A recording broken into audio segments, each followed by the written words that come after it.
Hi, welcome to Green and Growing. I'm Pam Bennett, horticulture educator for Ohio State University Extension in Clark County, and I am so excited to be standing in the middle of one of the most amazing places in Clark County. And I'm also excited because I have my good buddy, Guy Denny, from the Ohio Department of Natural Resources, Division of Natural Areas and Preserves. And actually, Guy's retired, so he has lots of time to come and do stories like we're going to share with you today. Guy, welcome to Clark County. Thank you, Pam. It's a delight to be here. It's nice to share this beautiful site. And it's not like you haven't been here before, because you know more about this area than I do.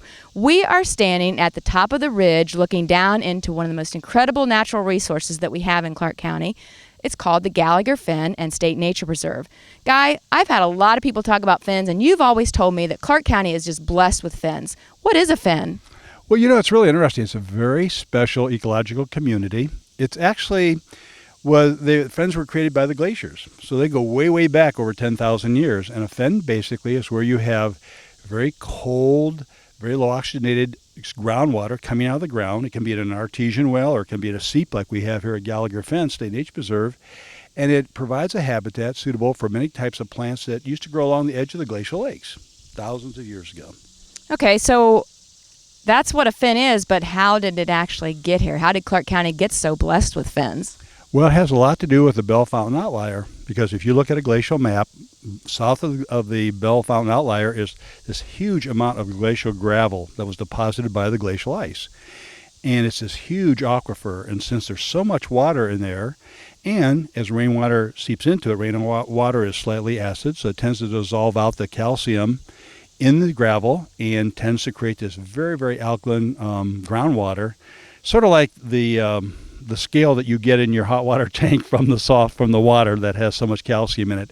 And it's this water that comes out of these seeps where you have, in this case, we're on what was called the Canard Outwash Plain. Huge extension of gravel, goes all the way back up to Bell Fountain Outlier.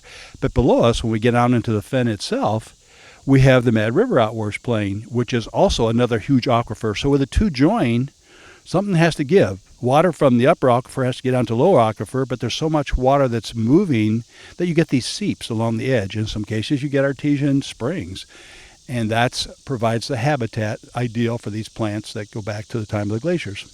So these fens, where we're standing on right now in Clark County, were formed many, many, many years ago than during the glacial period. Oh, yeah, and they go way back. And, of course, fens exist today, but if you were to see a fen community, you'd have to go up into Minnesota, northern Michigan, places like that. Here in Ohio, they're just these little remnants, and an awful lot of them in this part of the state. It's really kind of nifty, because these are really gems. They're jewels that have these rare plants. In fact, fens have probably more biological diversity than any other kind of plant community known, not only in Ohio, but in the entire United States. They're very, very rich in diversity of species of plants.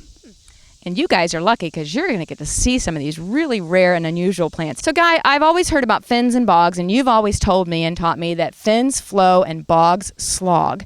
And we have cedar bog in Clark County as well. So what is the difference then between a bog and a fen? Well, actually, just the term bog is sort of a misnomer as it's applied to cedar bog. Cedar bog is actually a fen. It's the largest fen, probably the most diverse fen of all the fens in Ohio. But back in the 1940s, early 1940s, 30s, and 20s on back, the term fen wasn't known. This is a relatively new term. This was first published in 1943 by an ecologist from the University of Iowa who was familiar with the alkaline wetlands in England, and those are called fens. So basically, you're right. Bogs are stationary water. They're acidic. They're based on sphagnum moss, what we typically call peat moss. Fens, on the other hand, have flowing cold water. They're based on marl, a lime-rich mud. All that calcium that comes out of that spring water. And generally, they don't have sphagnum moss. Usually, they have sedges, grass-like plants, and rushes, things like that. And there can be an accumulation of peat, but it's a whole different type of peat than you find in a peat bog.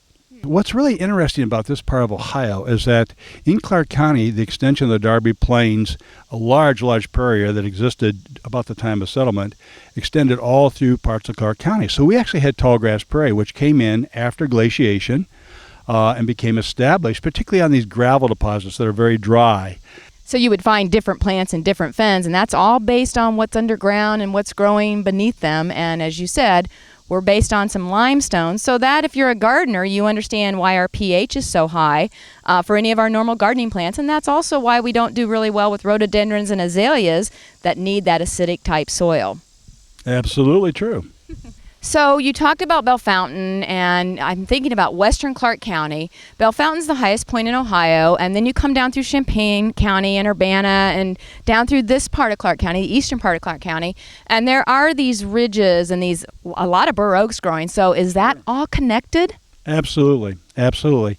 Again, because of all the gravel that was outwashed from the glaciers, and all these rolling hills and knobs, those are all glacially deposited gravel, and they tend to be very dry, and they're perfect for prairie species like the bur oaks or the coneflowers.